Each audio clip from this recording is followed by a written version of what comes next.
Assalamualaikum warahmatullahi wabarakatuh. Anak-anakku, selamat berjumpa lagi dengan pelajaran pendidikan agama Islam. Pada kesempatan ini kita akan membahas tentang penyembelihan hewan. Tapi sebelum ke materi, tidak bosan-bosannya Ibu selalu mengingatkan, dan sebelum itu marilah sama-sama kita berdoa. Mudah-mudahan dengan kita berdoa Allah akan senantiasa melindungi kita semua dari segala mara bahaya, dari segala malapetaka yang sedang saat ini masih menghantui negeri kita tercinta ini. Ya, berdoa dalam hati mulai.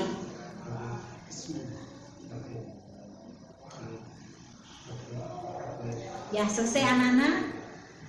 Tidak bosan-bosannya Ibu selalu akan mengingatkan kepada kalian untuk selalu mengikuti pesan Ibunda, yaitu 3M, memakai masker, menjaga jarak, dan mencuci tangan dengan air yang mengalir. Ya, mudah-mudahan setelah kita berupaya semaksimal mungkin kita akan selalu terhindar dari bahaya yang menghantui negeri kita tercinta ini. Anak-anakku yang Ibu cintai, pada kesempatan ini Ibu ulangi lagi, kita akan membahas, Ibu akan menjelaskan tentang penyembelihan hewan. Ya, mungkin kalian sudah tahu apa arti menyembelih. Ya, oke, Ibu jelaskan. Menyembelih adalah salah satu cara untuk menghilangkan nyawa hewan, ya, dengan menggunakan alat-alat yang tajam dan diperbolehkan menurut syariat Islam. Jadi ada caranya, ada tata caranya bagaimana kita untuk menyembelih hewan. Ya, oke. Sekarang syarat sah penyembelihan hewan. Agar sah penyembelihan hewan itu, langkah apa saja yang harus kita lakukan? Yang pertama, hewan itu harus halal. Ya. Jangan sekali-kali kalian menyembelih hewan yang tidak halal. Apa saja contohnya hewan yang tidak halal? Seperti babi, anjing, ya. Seperti dalam surat Al-Maidah dijelaskan bahwa kita tidak diperbolehkan untuk memakan daging babi, ya. Jadi sekalipun teman kalian ada yang mengajak kita untuk menyembelih daging babi, bahkan untuk memakan daging babi tersebut, Ibu harapkan kalian tidak tergoda dan tidak terpancing untuk melakukan hal itu, ya. Jadi Ibu jelaskan, yang pertama, hewan itu harus halal, ya. Hewan itu harus halal. Tidak boleh kalian memotong, menyembelih hewan yang tidak halal. Yang kedua, hewan itu dalam keadaan hidup, ya. Tidak boleh kalian menyembelih hewan yang sudah dalam keadaan mati. Contohnya kalian di rumah punya ayam, ya, punya ayam bangkok contohnya, tiba-tiba tertabrak oleh mobil, ya, atau oleh motor. Hewan itu sudah mati. Tapi karena kalian sayang dengan ayam itu, sehingga kalian memutuskan untuk menyembelih ayam yang sudah mati, ya, maka itu bukan hewan hidup lagi, karena itu sudah termasuk bangkai, ya. Ketika hewan itu sudah tidak bernyawa, berarti hewan itu sudah termasuk bangkai, maka kalian tidak diperbolehkan untuk menyembelihnya. Yang ketiga, menyembelih harus dengan menyebut nama Allah, ya. Tidak sah penyembelihan apabila kalian menyebutnya selain atas nama Allah. Contohnya untuk persembahan berhala, ya, tidak boleh. Tidak boleh kalian memakannya, bahkan itu hukumnya haram. Yang kedua, yang selanjutnya, syarat hewan yang akan disembelih. Ya, Ibu sudah jelaskan tadi bahwa hewan harus hewan yang halal dan dalam keadaan masih hidup. Itu saja syaratnya. Yang selanjutnya, syarat penyembelih, karena otomatis ada hewan yang disembelih berarti ada penyembelihnya. Apa saja syaratnya? Pertama, orang itu harus berakal, ya. Tidak boleh orang gila menyembelih hewan, ya. Tidak boleh orang gila melakukan penyembelihan hewan. Berakal dan mumayyiz. Artinya mumayyiz itu bisa membedakan antara hal yang baik dengan hal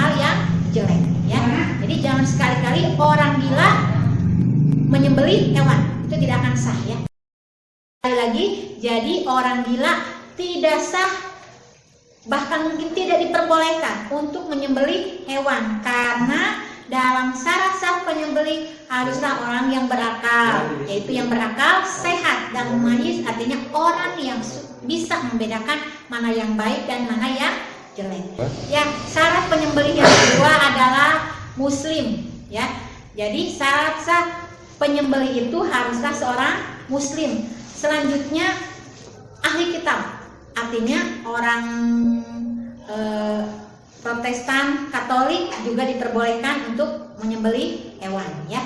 Tidak boleh majusi atau ahli majusi, ya. Jadi hanya orang muslim dan orang ahli kitab yang diperbolehkan menjadi penyembelih hewan. Yang selanjutnya, ketika menyembelih harus menyebut nama Allah, ya. Harus menyebut nama Allah, ya. Kemudian syarat alat yang digunakan untuk menyembelih. Alat yang digunakan haruslah alat yang tajam. Boleh berupa golok, ya. Tapi kalau kita biasanya berupa golok, ya, golok yang tajam yang sudah diasah, kemudian dipakai untuk menyembelih hewan, ya. Tujuannya untuk apa? Untuk memudahkan proses hewan itu mati, ya, cepat mati, sehingga kita tidak diperbolehkan untuk menyiksa binatang. Contohnya, ya, digesel-gesel heula misalnya, maot paehna cina sakedik-sakedik, tidak boleh, tapi harus mempercepat proses kematian binatang tersebut, ya, agar tidak menyiksa binatang tersebut, tidak banyak menyiksa, ya, maksud ibu tidak banyak menyiksa. Artinya pilihlah bagian tubuh yang sekiranya mempercepat proses kematian. Biasanya kan di bagian leher, ya, di bagian leher atau urat pernapasan, yaitu akan mempercepat proses kematian, ya. Tapi seandainya misalkan binatang itu adalah binatang yang galak, bagaimana? Tidak mungkin kita untuk mendekatinya, ya. Atau yang jatuh terperosok, bagaimana kalau binatang itu jatuh terperosok kemudian kita sulit untuk menjangkaunya, ya. Bagaimana untuk menyembelihnya, ya? Tidak terfokus kepada urat lehernya saja, urat pernapasannya, silahkan kalian cari bagian yang dipermudahkan untuk kita jangkau. Contohnya misalkan di bagian punggung, tapi mungkin cara menyembelihnya harus lebih hati-hati, ya, sehingga mempermudah hewan tersebut untuk cepat mati, ya, bagaimanapun caranya, ya. Oke, yang selanjutnya cara penyembelihan hewan. Cara penyembelihan hewan ada dua macam. Yang pertama, cara penyembelihan hewan secara tradisional. Biasanya kita kalau di rumah menggunakan cara ini. Kenapa? Karena cara penyembelihan hewan secara tradisional menggunakan benda atau alat yang sederhana. Contohnya seperti golok atau pedang, ya. Ya, biasanya golok, pisau yang sudah diasah sehingga sudah tajam, ya. Itu alat yang sangat sederhana, ya. Biasanya kita menggunakan alat seperti itu untuk kegiatan di rumah sehari-hari. Yang kedua, cara mekanik, artinya penyembelihan hewan dengan cara yang sangat modern dengan menggunakan alat-alat mekanik. Contohnya dengan menggunakan mesin penyembelih, ya.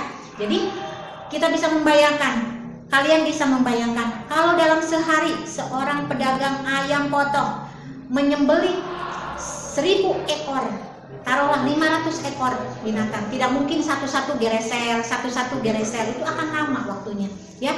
Cukup kalau dengan menggunakan alat mekanik ini, cukup si penyembelih memasukkan leher-leher ayam, ya, biasanya ke tempat yang bulat, ya, sebesar lingkaran diameternya sekitar 50 cm diameternya, dimasukkan, dan di situ sudah ada celah-celah untuk memasukkan leher ayam, ya, sehingga nanti ketika ayam itu sudah siap untuk dimasukkan lehernya, tinggal menekan suatu tombol, maka putuslah urat leher hewan tersebut, ya. Itu penyembelihan secara mekanik atau secara modern, ya. Nah, ini biasanya dipergunakan oleh para pedagang ayam potong, ya. Nah, kemudian apa sih hikmah dari penyembelihan hewan? Hikmah hikmah dari kita melaksanakan penyembelihan hewan, yang pertama meningkatkan rasa iman kita kepada Allah, ya. Kedua, mensyukuri rezeki yang sudah Allah berikan kepada kita, ya. Otomatis dengan kita mempunyai ayam, misalkan kambing akan dipotong, itu salah satu tanda bahwa kita sudah diberi rezeki oleh Allah, ya. Kita harus bersyukur, ya. Dan bersyukur ini mudah-mudahan dapat meningkatkan atau salah satu cara kita meningkatkan iman kepada Allah. Yang kedua adalah kita menghormati binatang, ya. Menghormati binatang dan tidak menyiksa binatang itu, ya. Jadi menyembelih itu tujuannya pertama meningkatkan keimanan, keduanya kita menghormati binatang itu sebagai sesama makhluk Allah, ya. Ada yang ditanyakan? Ya, maaf Ibu tidak bisa menjawab dan tidak mendengar apa yang kalian tanyakan, ya. Mudah-mudahan kalian cukup, ya, dengan penjelasan Ibu. Ibu cukupkan sekian. Billahi taufiq wal hidayah. Wassalamualaikum warahmatullahi wabarakatuh.